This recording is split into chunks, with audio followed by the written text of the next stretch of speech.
Hi నమస్తే, welcome to zero TV. నేను మీ కేవీఆర్. పేనంలోంచి పొయ్యిలో పడ్డట్టయింది తెలంగాణ పరిస్థితి. ప్రభుత్వాలు మారిన విధానాలు మారట్లేదు. పిల్లల జీవితాలు ముఖ్యంగా దేనికోసం అయితే తెలంగాణను తెచ్చుకున్నామో ఆ ఆశయాలు సంకల్పాలు ఏవి నెరవేరకుండానే ఏడాది పాలన, కాంగ్రెస్ ఏడాది పాలన ముగింపు దశకు వచ్చేసింది. గతంలో అదే కేసీఆర్ పాలనలో 10 ఏళ్ల కాలంలో ఏవైతే ఫుడ్ పాయిజన్ కేసులు, విద్యార్థులు ఆగమైన కేసులు వెలుగులోకి వచ్చాయో దానికి కొనసాగింపుగానే ఇవన్నీ జరుగుతూ ఉన్నాయి తప్ప కొత్తగా విద్యాశాఖను ప్రక్షాళన చేస్తున్న పరిస్థితి ఈ ప్రభుత్వంలో ఎంతమాత్రం లేదని తాజాగా మాగనూరు కేసులో వెలుగులోకి వచ్చింది. ఈ నెల 20న అంటే వారం రోజులు గడవక ముందే మరొకసారి విద్యార్థులందరూ కూడా ఫుడ్ పాయిజన్ కేసులై ఫుడ్ పాయిజన్ వాంతులతో తీవ్రమైన కడుపు నొప్పితో ఆసుపత్రుల పాలు అవడం తీవ్ర విషాదాన్ని మిగిల్చింది. మొన్నటికి మొన్న 20వ తారీఖున జరిగిన ఇన్సిడెంట్లో శ్వేత అనే ఒక అమ్మాయి చనిపోతే ఆ అమ్మాయిని కనీసం అంటే అంత్యక్రియలకు తీసుకెళ్లేందుకు అంటే బంధువులు కడసారి చూపుకు నోచుకునేందుకు కూడా పోలీసుల పహారా మధ్య అంత్యక్రియలు నిర్వహించాల్సి వచ్చింది. ఎందుకింత దిక్కుమాలతనం? ఒకవైపు వీళ్ళు ప్రజాపాలన అని చెప్పి ప్రజాభవన్ ముందు ఆ బ్యారికేడ్లన్నీ కూలదోసి ఇదే ప్రజాపాలన అని చూపించారు. మరి ఈరోజు ఈ నిర్బంధాలు ఇవన్నీ దేనికోసం, ఎవరి కోసం? ఒక్కసారి ఆ ఇన్సిడెంట్ చూసే ప్రయత్నం చేద్దాం. ఇంకెంతమంది సావాలి సీఎం గారు అని చెప్పి మేము ప్రశ్నిస్తూ ఉన్నాం. చదువుకోవాలన్నా సావాలన్నా? అంటే చదువుకోవాలంటే గిరిజన హాస్టళ్లలో, గురుకులాల్లో చదువుకోవాలంటే సావాలన్నా? అసలు విద్యార్థుల తల్లిదండ్రులు ఏం చేయాలి? వాళ్ళ ముందున్న కర్తవ్యం ఏందో చెప్పి సావండి. ఒకవైపు నొప్పితో విలవిల్లాడుతుంటే సెలైన్ పెట్టించుకోవాలనే పరిస్థితి, మరోవైపు 2 ముద్దలు తిని చదువుకుందామంటే కడుపు నొప్పి వాంతులతో ఊపిరాడని దుఃఖం. చదువు కోసం కుటుంబానికి దూరంగా ఎక్కడెక్కడికో పోయి చదువుకునే పరిస్థితులు ఉంటే విద్యార్థులు తిండి తినాలంటే కూడా భయపడాలనా? తెలంగాణ గురుకులాల్లో చదువుకోవాలంటే పిల్లల ప్రాణాల్ని పణంగా పెట్టాలనా? తమ బిడ్డలకు చదువు కావాలో ప్రాణాలతో ఉండాలో అన్న సందిగ్ధంలో వేలాది మంది, లక్షలాది మంది పేరెంట్స్కు ఎందుకు ఈ దైన్యం? గురుకులాల్లో, ప్రభుత్వ పాఠశాలల్లో పిల్లల్ని చదివిస్తున్న తల్లిదండ్రుల పేదరికం ప్రభుత్వాలకు అంత అలుసైందా? ఏం గడ్డి వీక్తున్నారు మీరు? గాజులు తోడుకొని కూర్చోండి. లేకపోతే మొన్నటికి మొన్న విద్యాశాఖను ప్రక్షాళన చేస్తూ ఒక చైర్మన్ను, 3 డైరెక్టర్లను పెట్టి ఏదో షో చేసే ప్రయత్నం చేశారు. ఆకునూరి మురళి విద్యాశాఖ చైర్మన్గా ఎంపికైంది కదా, ఆయన ఏం చేస్తుండు? గాజులు తోడుకున్నావా సార్? ఇదే ఆంధ్రప్రదేశ్లో నువ్వు పోయి సృష్టించిన విప్లవాత్మక మార్పులు ఏంటి, తీసుకొచ్చిన సంస్కరణలు ఏంటి, అవేవి కూడా ఇక్కడ తెలంగాణ ప్రభుత్వంలో అమలు చేయలేకపోతుందనంటే ఈ దిక్కుమాలిన తనం ఎవరిది? ముందు ఆ స్టోరీ చూసిన తర్వాత వీళ్ళ గురించి బట్టలిప్పి కార్యక్రమం చేద్దాం. ఒకసారి చూడండి. అన్నమా విషమా, మాగనూరు హై స్కూల్లో మళ్ళీ ఫుడ్ పాయిజన్. 40 మంది స్టూడెంట్స్ ఆసుపత్రికి తరలింపు. 10 రోజుల వ్యవధిలో రెండోసారి. నారాయణపేట జిల్లా మాగనూరు మండల కేంద్రంలోని జిల్లా పరిషత్ హై స్కూల్లో మరోసారి ఫుడ్ పాయిజన్ ఘటన కలకలం రేపింది.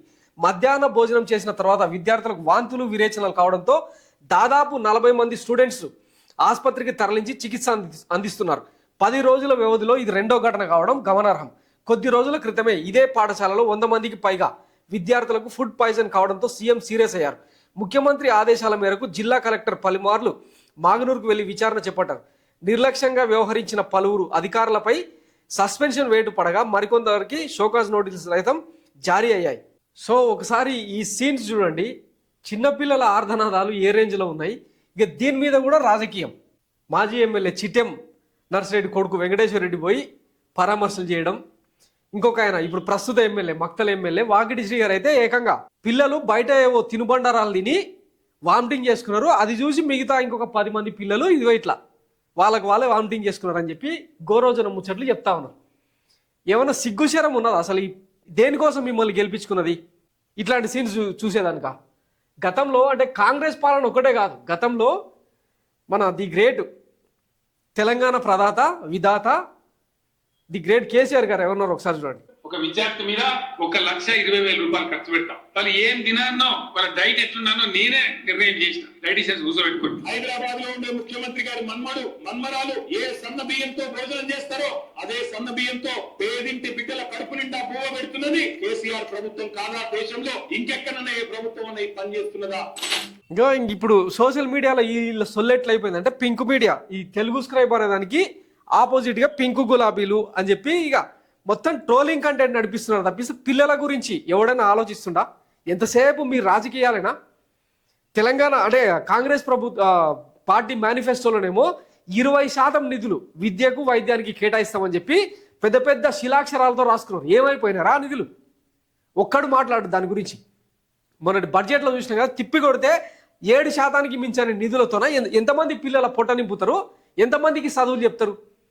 మాట్లాడితేనేమో 25 ఎకరాలు 30 ఎకరాల్లో 5,000 కోట్ల బడ్జెట్తో తెలంగాణ మోడల్ స్కూల్ నిర్మిస్తాం, అంతర్జాతీయ స్థాయిలో ప్రమాణాలు నిర్వహిస్తాం అని చెప్పి తొక్కలో కబుర్లు చెప్తా ఉన్నారు. తప్పిస్తే సంవత్సరం అయింది మీరు అధికారంలోకి వచ్చి, విద్యాశాఖలో మీరు చూపెట్టిన మార్క్ ఏంటి? ఈ రోజు వరకు అంటే ఈ 12 నెలల కాలంలో విద్యాశాఖకు కనీసం మంత్రిని కూడా రిక్రూట్ చేయని దిక్కుమాలిన పోరంబోకు సర్కార్ మీది. ఇంకేం చెప్తారు మీరు? మళ్ళా ఆ బాసార IIITని సంస్కరిస్తాం, తెలంగాణ విద్యను సమూలంగా ప్రక్షాళన చేస్తామని చెప్తే జనాలు చెవులు రిక్కించి వినాలి. కొంచెం సిగ్గుండాలంటే వీళ్ళు ఓటర్లు కాదనా మీ ఉద్దేశం?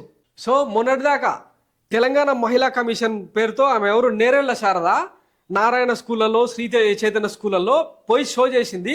దాని మీద ఏం చర్యలు తీసుకున్నారని ప్రభుత్వ పాఠశాలలే పట్టించుకొని మీ దిక్కుమాలిన సర్కారు ఇక ప్రైవేటు పాఠశాలలకు కళ్ళెం వేస్తారంట, వాళ్ళకు మూగుతాడేస్తారని అంటే మనం నమ్మాలి. ఇక రోడ్ల మీదకి వచ్చి ఆందోళనలు చేస్తే తప్ప, ఈ విద్యార్థి ఉద్యమాలు మళ్ళీ ఈ రాష్ట్ర పాలకులకు సురుకు చూపిస్తే తప్ప ఈ విద్యా వ్యవస్థ సెట్ కాదు, ఈ పాలకులకు బుద్ధి రాదు. సో ఆ తీరుగా మళ్ళా జాగో తెలంగాణ అన్న నినాదం తీసుకొని ఈ పాలకులను ఉరికిస్తే తప్ప వర్కౌట్ కాదు. ఈ బీఆర్ఎస్ ఎప్పుడైతే ఈ ఏదైనా ఇష్యూలోకి ఇంప్లీడ్ అయింది అనుకోండి, నిన్న చూసినాం కదా లగచర్ల ఇష్యూ అయితే పోయి మహబూబాబాద్లో 230 కిలోమీటర్ల దూరంలో మనం ఆందోళన చేస్తాం, ఉద్యమం చేస్తాం అనమాట. వీళ్ళు చేయడం వల్ల ప్రభుత్వం ప్రతిపక్షం రెండు కలిసి ఒక క్విడ్ ప్రోకో రాజకీయం చేస్తున్నాయి తప్ప జనం సమస్యలను అడ్రస్ చేసే నాదుడే లేకుండా పోయాడు. ఈ ప్రభుత్వంలో పోని రేవంత్ రెడ్డి సర్కార్లో కేబినెట్కు, మంత్రులకు, ముఖ్యమంత్రికి ఏమైనా సఖ్యత ఉందా, సయోధ్య ఉందా? ఇవన్నీ మాట్లాడితే చాలా ఉన్నాయి. ఈ 1 year పురస్కరించుకొని ఈ రేవంత్ రెడ్డి దిక్కుమాల పాలన ఎట్ట ఉంది అన్న దాని మీద వరుసగా సిరీస్లు చేయబోతున్నాం. Keep watching 0 TV. నేను మీ కేవీఆర్. Thank you.